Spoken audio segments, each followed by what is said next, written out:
안녕하십니까. 2024년도 패스파인더 경매 강좌 법정지상권 파트 강의 계속해서 이어나가겠습니다.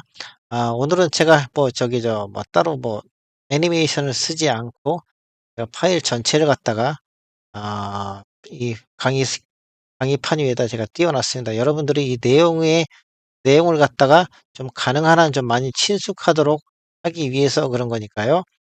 여러분들 이 강의 내용을 잘 들으시고 법정지상권에 대해서 빠른 이해가 될 수 있도록 많은 노력을 해 주셨으면 감사하겠습니다.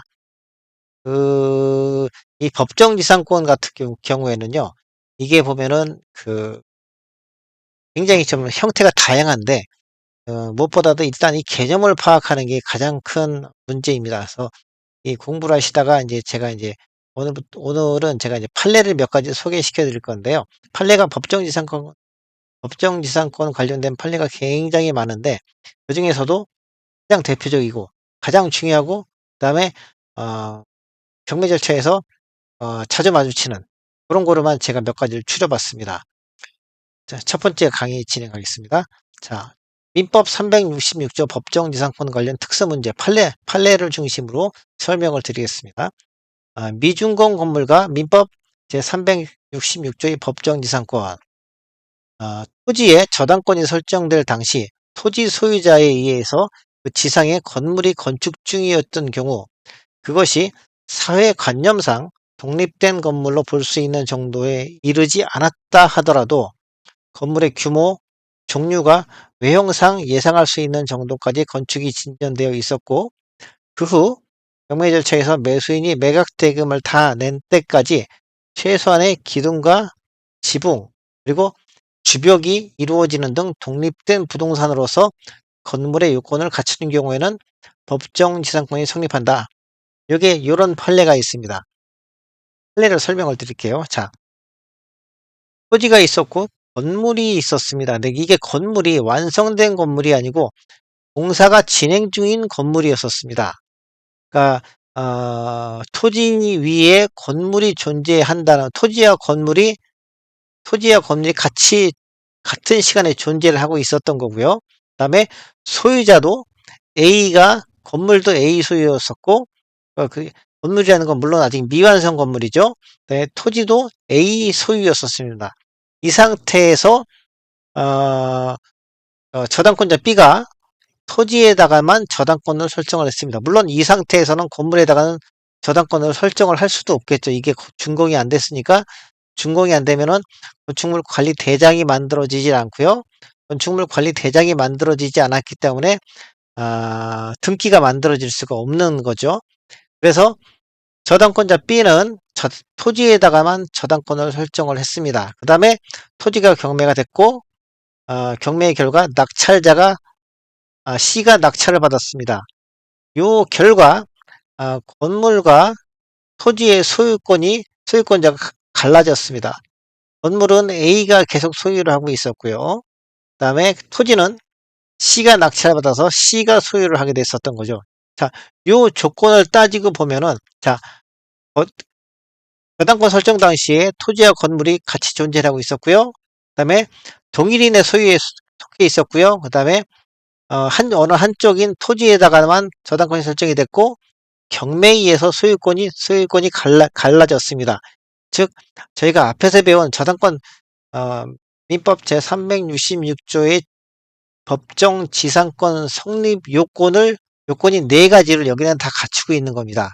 그렇기 때문에 이 경우에는 음, A가 소유한 건물은 법정지상권을 취득을 합니다. 저랑 좀 친하신 분이 있었는데, 자칭 굉장히 경매 고수이셨던 분인데, 그분이 바로 여기에 한번 당해가지고서 한번 큰 낭패를 본 적이 있었습니다. 그래서, 경매하시다 보면은, 음, 물권 소개란에, 어, 건물이 사용 승인을 받지 않은 건물이라는 그런 멘트가 나와 있는 그런 경매 물건들이 간혹 있습니다. 그러니까 그런 경우에는 이런 법정지상권 성립 여부를 갖다가 좀 면밀히 따져보시고 토지 입찰에 참여를 하셔야 됩니다. 두 번째 판례 보겠습니다. 토지의 건물을 위한 법정지상권이 성립하는 경우 토지 매수자의 지료 청구 방법입니다. 자, 이렇게 해서 가령 위의 경우에 보겠습니다.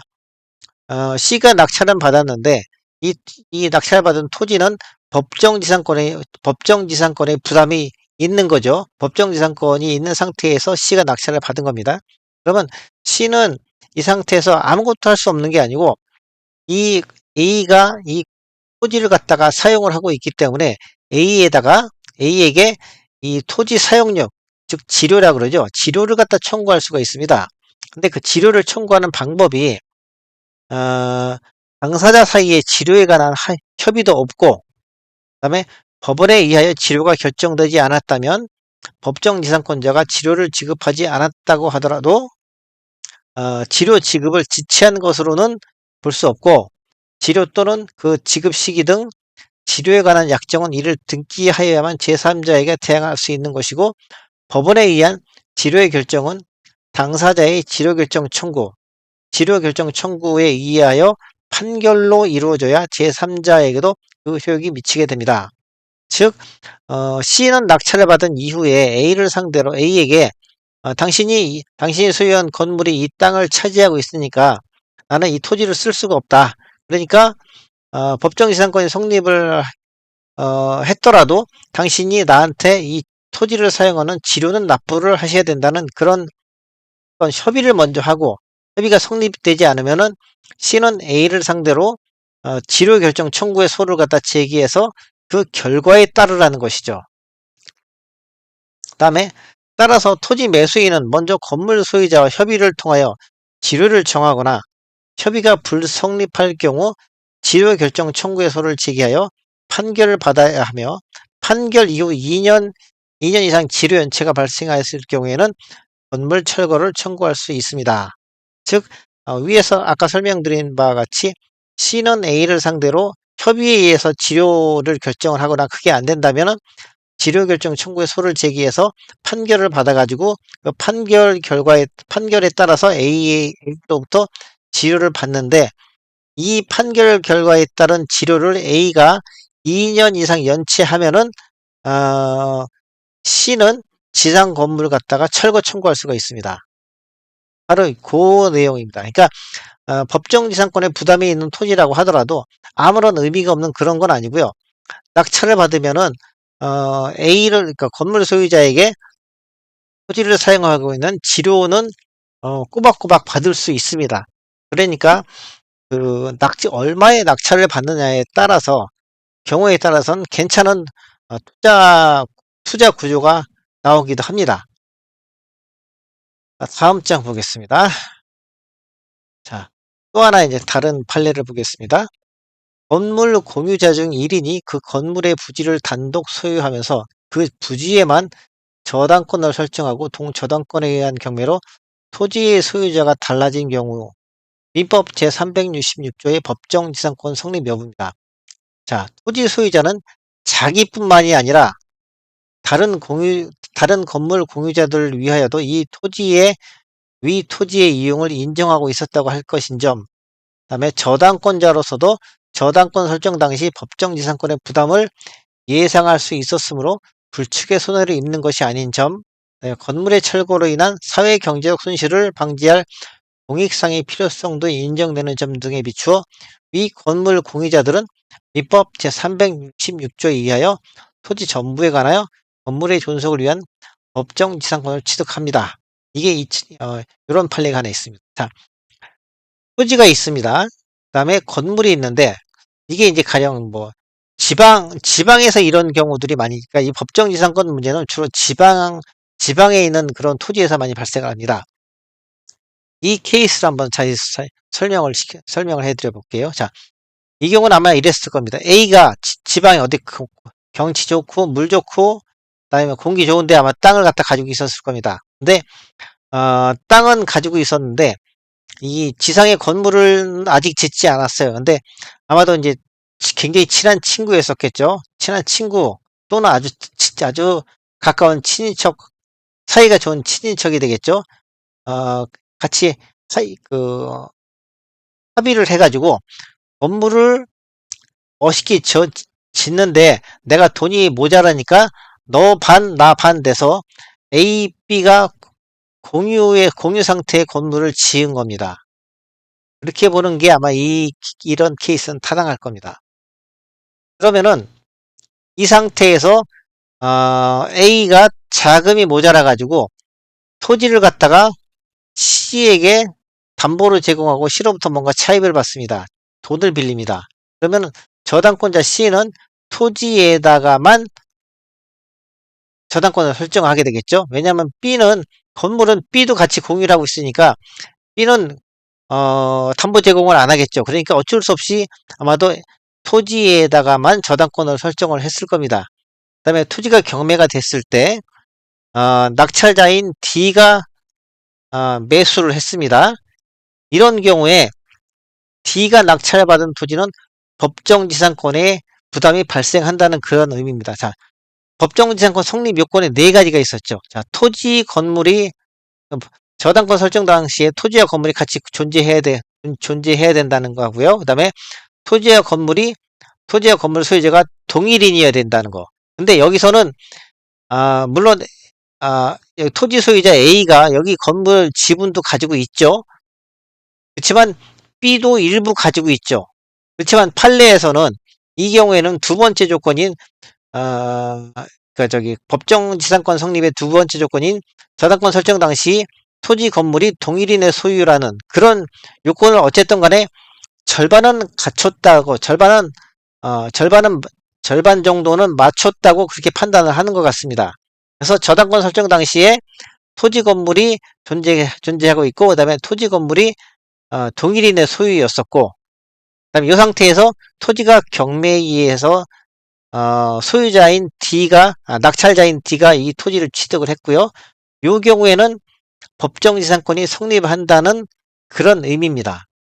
이런 이런 유형의 경매 물건이 가령 지방에 주로 이런 모양이 많이 나타나는 케이스는 지방에 이런 펜션, 그다음에 아니면 지방의 전원주택, 이런 데서 이런 유형의 법정지상권 성립이 종종 눈에 띕니다. 또 하나 판례를 보겠습니다. 이번에는 거꾸로입니다. 수인이 공유하는 토지를 그러니까 여러 사람이 공유하는 토지를 건물의 대지로 하여 지상에 공유자 중 1인이 건물을 신축한 후 건물 소유자가 아닌 공유자의 지분이 낙찰된 경우 건물 소유자는 지분 매수자에 대하여 법정지상권을 주장할 수 있는지 여부입니다. 이 경우의 원칙은 수인이 공유하는 토지상에 소지하는 건물 소유자에게 법정지상권을 인정할 경우 다른 공유자의 권리 행사를 제한할 수 있기 때문에 법정지상권은 성립할 수 없다는 게 판례입니다. 저희가 아까 앞에서 봤던 케이스는 건물이 공유이고 토지가 단독 소유였었죠. 이번엔 그 반대입니다. 건물이 단독 소유고 토지가 공유입니다. 이 상태에서 이 건물을 소유하고 있는 A의 지분이 아닌 B의 지분의 저당권이 설정이 됐습니다. 그래서 저당권자 C가 나타났고, 그 다음에 토지가 경매가 됐습니다. 물론 이 토지는 이 B의 지분인 거죠. 그래서 D가 낙찰을 받았습니다. 그래서 이 경우에 D가 낙찰받은 토지, B의 지분이죠. 토지는 법정지상권에 부담이 없습니다. 그러니까 아까 앞에서 봤었던 요 케이스하고는 정반대의 케이스인데요. 그러니까 토지와 건물의 소유자가 이 앞에 거에서는 건물이 공유이고 토지는 단독 소유였었는데 뒤의 경우에는 건물은 단독 소유이고 토지가 공유인 거죠. 이 경우에는 법정지상권이 성립을 하지 않습니다. 이런 경우도 지금 눈에 띄었었어요. 그래서 요거는 좀 상당히 좀 특이하고 그다음에 이제 여러분들이 좀 헷갈릴 수 있는 그런 경우이기 때문에 그런 케이스이기 때문에 제가 이제 사례를 한번 발췌해 가지고 판례를 발췌해 가지고서 여러분들한테 설명을 드렸습니다. 자, 오늘 강의는 여기서 마치겠습니다. 민법 제366조의 법정지상권 강의는 오늘이 마지막입니다. 내일부터는 또 다른 법정지상권 문제인 관습법상의 법정지상권 문제를 같이 연구를 해 보도록 하겠습니다. 자, 이상입니다.